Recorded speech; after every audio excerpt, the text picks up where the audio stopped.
Shalom saudara yang dikasihi Tuhan Yesus, jumpa lagi bersama kami Persekutuan Joy di dalam program Air Hidup. Ini adalah program terbaru dari Persekutuan Joy, di mana para pengkhotbah dari Persekutuan Joy akan menyampaikan kebenaran firman Tuhan secara singkat melalui media sosial. Dan pada episode yang pertama ini saya akan mengajak kita untuk merenungkan firman Tuhan yang akan menuntun kita dalam kehidupan di tahun yang baru, tahun 2023 yang penuh misteri.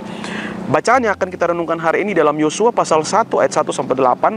Di sana mengisahkan tentang Tuhan menguatkan Yosua dan mengutus Yosua untuk pergi merebut tanah Kanaan menggantikan Musa.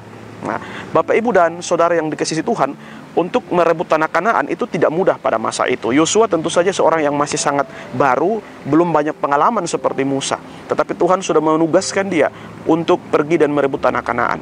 Kita juga sama, memasuki tahun 2023, ini tahun yang penuh misteri. Tapi mau tidak mau kita harus menghadapi tahun ini. Ada sebuah kisah di mana ada dua orang diutus ke satu pulau untuk menjual sepatu. Ketika dua orang ini ke sana, mereka melihat bahwa masyarakat di sana tidak menggunakan sepatu semua. Ya, orang yang pertama lalu mengatakan, wah ini bahaya. Ya, semua orang tidak pakai sepatu. Akhirnya dia telepon ke pusat, tolong kembalikan saya karena semua orang di sini tidak menggunakan sepatu. Tapi orang yang kedua berpikir lebih optimis. Dia terlalu kemudian melaporkan kepada pusat, tolong kirim 10.000 sepatu karena di sini semua orang tidak menggunakan sepatu. Bapak Ibu dan saudara-saudara yang dikasihi Tuhan, Yosua mau tidak mau ia harus memegang tanggung jawab untuk pergi merebut tanah Kanaan. Ya. Nah, untuk supaya meyakinkan Yosua Tuhan kemudian pertama kali memberikan janji-janji kepada Yosua bahwa Tuhan akan menyertai dia. Itu bisa kita lihat di ayat yang ketiga. Dikatakan di sana, setiap tempat yang akan diinjak oleh telapak kakimu, kuberikan kepada kamu seperti yang telah kujanjikan kepada Musa. Juga di ayat yang kelima, seorang pun tidak akan dapat bertahan menghadapi engkau seumur hidupmu. Seperti aku menyertai Musa, demikianlah aku akan menyertai engkau. Aku tidak akan membiarkan engkau dan tidak akan meninggalkan engkau. Ya. Tuhan tahu bahwa tidak mudah untuk menghadapi bangsa Kanaan.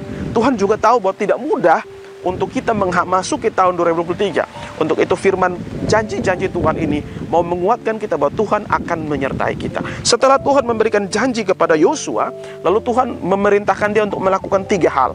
Kalau Bapak Ibu lihat di ayat-ayat selanjutnya, Tuhan tidak pernah memerintahkan Yosua untuk menyiapkan pasukan yang kuat, atau untuk memberikan pelatihan-pelatihan perang, teknik-teknik perang seperti apa, atau untuk menyiapkan sepersenjataan. Tuhan tidak memerintahkan itu. Tetapi yang Tuhan perintahkan ada 3 hal, Bapak Ibu. Yang pertama adalah kuatkan dan teguhkan hati. Itu bisa Bapak Ibu lihat dalam ayat 6 sampai ayat 7a. Septuaginta menerjemahkan bagian ini dengan kalimat, bertindaklah jantan seperti layaknya laki-laki. Ini mengisyaratkan bahwa Tuhan menginginkan Yosua untuk berani. Tuhan menginginkan Yosua untuk beriman sungguh. Tuhan menginginkan Yosua untuk yakin bahwa Tuhan akan menuntun Yosua memasuki tanah Kanaan. Demikian juga Tuhan mau mengatakan kepada kita bahwa perlu keyakinan, perlu kepercayaan kepada Tuhan untuk kita memasuki tahun 2023 ini. Memang akan banyak persoalan-persoalan, memang akan banyak masalah-masalah yang mungkin saja menghadapi kita. Tetapi yakinlah bahwa penyertaan Tuhan ada untuk kita. Hal yang kedua, Bapak Ibu dan saudara-saudara sekalian, yang Tuhan perintahkan kepada Yosua adalah bertindak sesuai dengan kebenaran firman Tuhan. Itu bisa kita lihat di dalam ayat 7b. Bapak Ibu, untuk menjalani tahun 2023 ini, ya keyakinan kepada Tuhan, iman itu penting. Tetapi juga hidup harus berpadanan dengan firman Tuhan. Ya, menurut Yakobus di sana dikatakan bahwa iman tanpa perbuatan adalah mati. Untuk itu yang kedua yang Tuhan perintahkan kepada Anda dan saya memasuki tahun 2023 ini, hidup kita harus terus berpadanan dengan kebenaran firman Tuhan.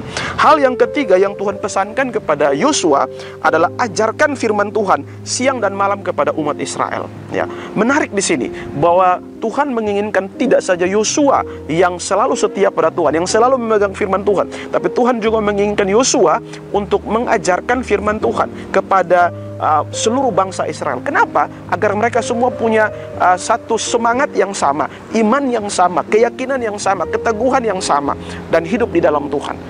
Bapak Ibu dan saudara yang dikasihi Tuhan, Tuhan juga mau saudara-saudari sekalian, kita semua, untuk menjalani tahun 2023 ini dengan terus melayani Tuhan, dengan terus memberitakan firman Tuhan. Jangan sampai pekerjaan kita membuat kita tidak melayani Tuhan. Banyak orang ketika belum bekerja berdoa kepada Tuhan, meminta Tuhan berikan saya pekerjaan. Tetapi ketika pekerjaan sudah diperoleh, dia lalu memakai alasan pekerjaan untuk tidak melayani Tuhan. Tuhan mau saudara sekalian di tahun 2023 ini, apapun profesimu, jangan pernah meninggalkan pekerjaan Tuhan.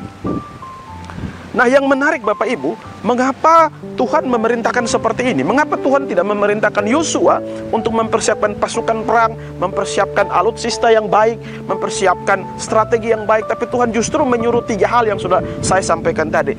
Tuhan melalui perintah itu mau mengajarkan kepada Yosua bahwa kemenangan itu adalah anugerah Tuhan. Kemenangan itu bukan usahamu. Untuk itu yang kau perlu lakukan adalah terus setia melayani Tuhan, beriman sungguh kepada Tuhan, hidup dalam firman Tuhan. Karena Tuhan mau supaya engkau tahu bahwa kemenangan itu adalah anugerah Tuhan. Untuk itu jangan sombong dengan semua yang kau miliki. Ya, kalau Tuhan memberikan banyak potensi-potensi yang kau miliki untuk menang di tahun 2023, untuk berhasil di tahun 2023, jangan itu kemudian membuat kita sombong. Tapi itu semua harus kita tahu bahwa itu adalah pemberian Allah. Yang kedua, Allah mau supaya umat Israel selalu bergantung pada Tuhan. Ya, bukan bergantung pada kekuatan, bukan bergantung pada persenyataannya, tapi hanya bergantung pada Tuhan. Dan yang ketiga, melalui kemenangan demi kemenangan, itu Tuhan yang dipuji. Ya, hanya Tuhan yang dimuliakan. Karena bangsa Israel tahu bahwa kemenangan itu datang dari Tuhan. Sehingga ketika mereka meraih kemenangan, mereka memuji Tuhan. Demikian pula kehidupan saya dan saudara. Setiap kemenangan demi kemenangan di tahun 2023, hendaknya kita bersyukur kepada Tuhan. Karena Tuhan yang memberikan itu kepada kita. Yakinlah bahwa Tuhan akan menuntun Anda dan saudara melewati tahun 2023 ini. Tuhan Yesus memberkati kita. Shalom.